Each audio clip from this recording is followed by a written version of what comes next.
Berbahagialah orang yang tidak melihat namun percaya. Bapak-bapak, ibu-ibu, saudara-saudari, dan anak-anak yang hari ini, pagi ini mendapat giliran misa kedua. Anak-anak menghadiri misa, dan secara khusus kelompok doa kerahiman ilahi yang Tuhan kasihi. Tokoh Thomas Rasul, dia sering dilihat sebagai simbol personifikasi dari orang-orang yang tidak lekas percaya. Begitulah kita sering dengar dalam ungkapan-ungkapan. Misalnya, kok Thomas kah? Kok Thomas kah? Pertanyaan ini disampaikan kepada orang yang kalau kita cerita sesuatu dan dia tidak percaya, spontan orang bilang, kok Thomas kah? Nah, agar Thomas Rasul tidak dipojokkan terus, saya mengajak kita coba memahami posisi Thomas. Mengapa dia berlaku demikian? Mari kita lihat. Thomas, dia adalah salah satu dari 12 rasul. Sebagai salah satu dari rasul Yesus, Thomas mempunyai setumpuk bayangan. Thomas mempunyai sejumlah impian. Thomas mempunyai segudang angan-angan tentang tokoh Yesus sebagai Mesias duniawi, Mesias politis.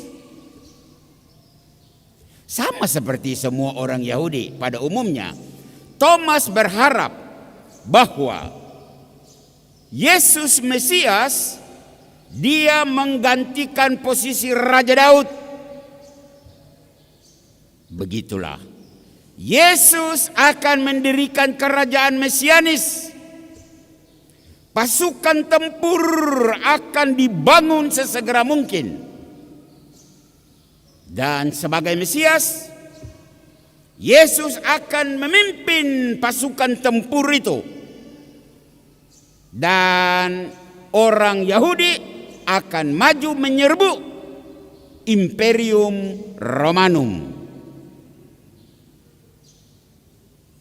Maka seperti Daud kecil mengalahkan Goliat, raksasa Filistin itu, begitulah Yesus Mesias akan menghimpun orang-orang kecil Yahudi.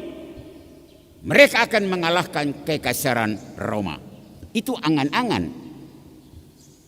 Dan kerajaan Daud akan dibangun kembali. Pandangan Thomas ini dimiliki oleh hampir semua rasul. Mereka tidak memahami bahwa Yesus Mesias adalah tokoh rohani, Mesias pembebas perbudakan rohani. Harap sampai di sini umat masih mengikuti jalan pikiran. Maka tatkala mereka bertemu pengalaman salib, ternyata Yesus ditangkap di Taman Getsemani. Ternyata Yesus didera, diludahi, ditempeleng. Ternyata Yesus diadili sebagai penjahat. Ternyata Yesus pikul salib. Ternyata Yesus digantung di salib dan wafat di salib. Mereka terkaget-kaget. Hah? Ini Mesias kah? Ini Mesias kita kah? Coba bayangkan kondisi batin 12 murid termasuk Thomas.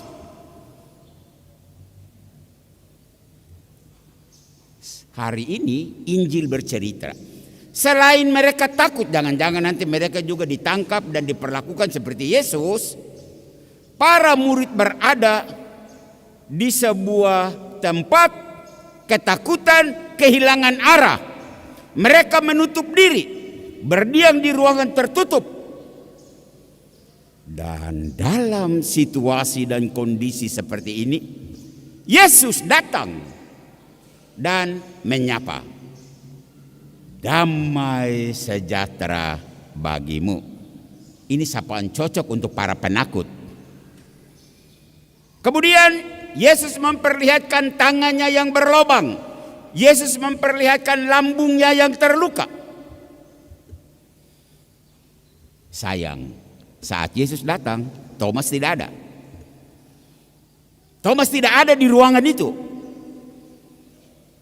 Saat Thomas pulang, para murid cerita, Thomas, tadi kami bertemu Yesus. Yesus yang tersalib itu ternyata dia sudah bangkit." Dan Thomas bilang apa? Apa kamu bilang? Bangkit? Cerita omong kosong apa ini? Sebelum aku melihat sendiri bekas paku pada tangannya, sebelum aku menaruh tanganku pada bekas luka di tangannya, sebelum aku mencucukkan jariku pada bekas luka di lambung itu, aku tidak percaya.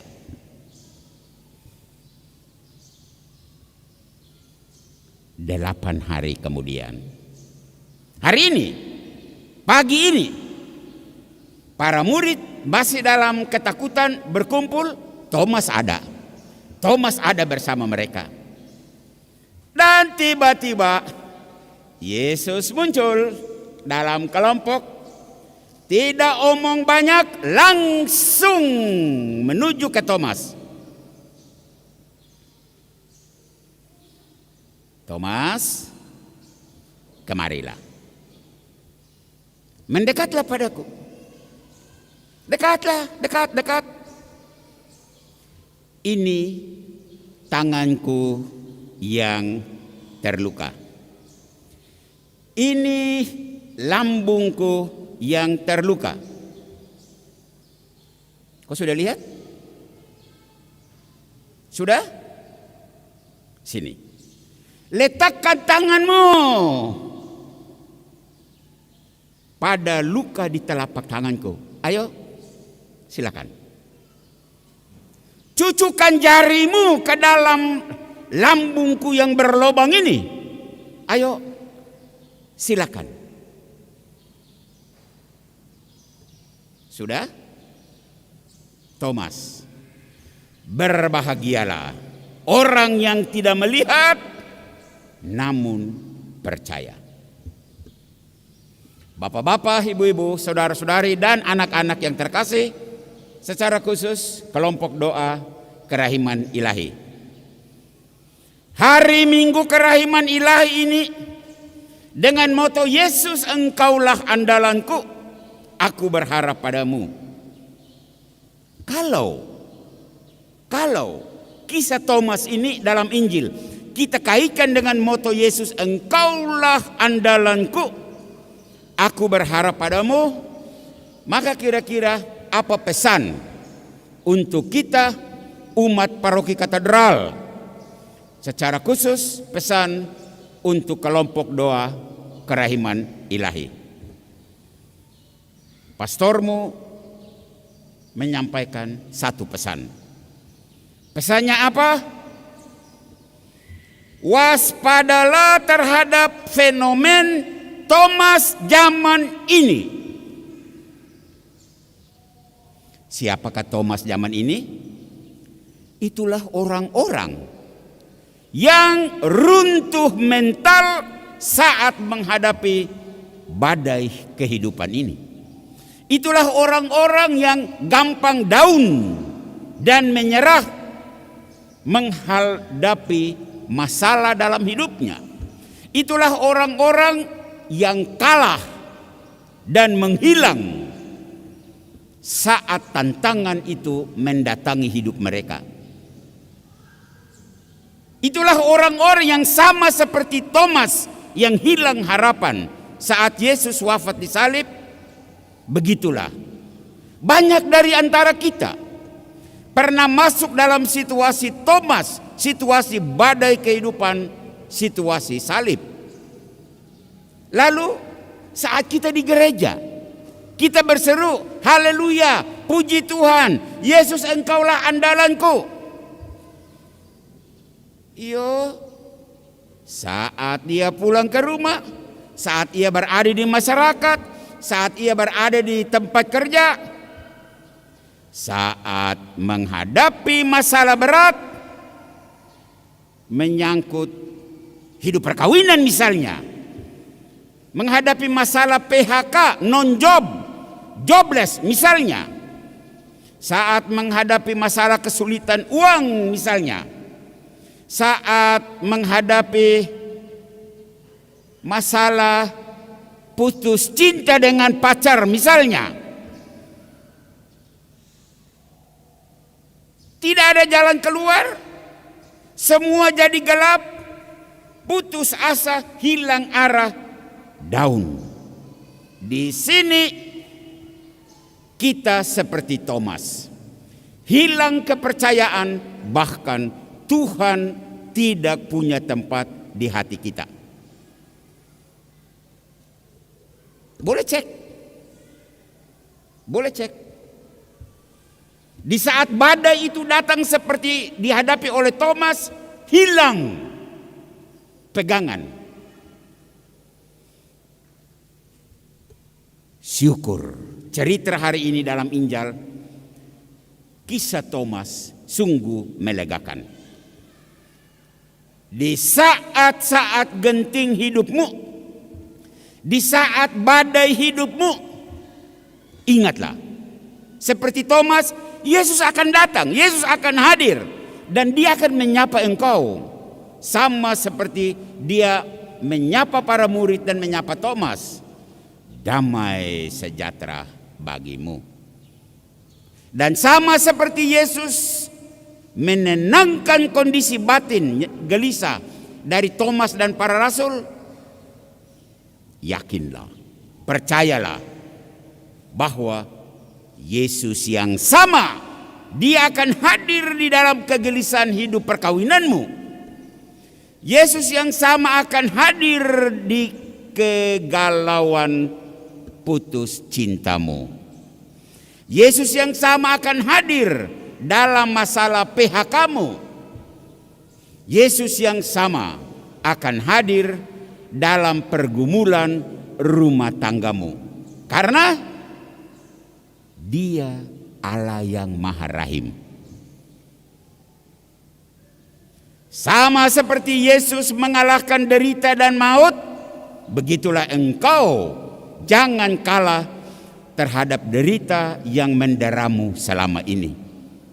Derita karena masalah berhenti dari kerja, derita karena masalah keuangan rumah tangga, derita karena beban yang datang silih berganti.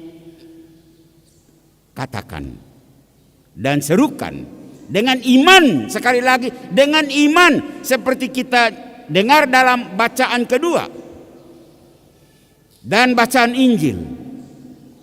Yesus, engkaulah andalanku, aku berharap padamu. Yesus, engkaulah harapanku, aku mengandalkanmu. Sesudah engkau berseru demikian, sesudah engkau mengatakan demikian, lihat, tunggu apa yang Yesus akan lakukan untukmu. Berbahagialah orang yang tidak melihat namun percaya. Kelompok kerahiman ilahi, kelompok doa kerahiman ilahi, Anda adalah contoh. Jadilah figur orang-orang yang dalam keadaan putus asa tidak kalah, tidak menyerah, tidak lari dari masalah. Hadapi dengan iman dan memenangkan pergumulan itu. Anda adalah contoh. Tunjukkan kepada kami umat paroki bahwa dalam keadaan kegalauan model Thomas, Yesus selalu hadir dan memberikan kekuatan dan ketabahan. Kita punya moto yang hebat. Yesus, engkaulah andalanku, aku berharap padamu. Wartakan itu kepada umat paroki. Kita punya moto yang dahsyat. Yesus, engkaulah harapanku, aku mengandalkanmu. Wartakan itu kepada umat paroki. Semoga umat paroki dengan adanya kelompok doa ini, banyak orang juga tergerak untuk bergabung dan kita menjadi saksi Injil untuk mengatakan kepada dunia bahwa kesulitan, bencana dan masalah bukanlah kata akhir. Sebab iman kita membuat kita kuat untuk menghadapi setiap masalah dalam hidup kita. Selamat hari Minggu kedua Paskah. Selamat hari Minggu kerahiman ilahi. Tuhan memberkati kita, Tuhan memberkati paroki kita. Amin. Kita hening sejenak untuk merenungkan firman Tuhan ini.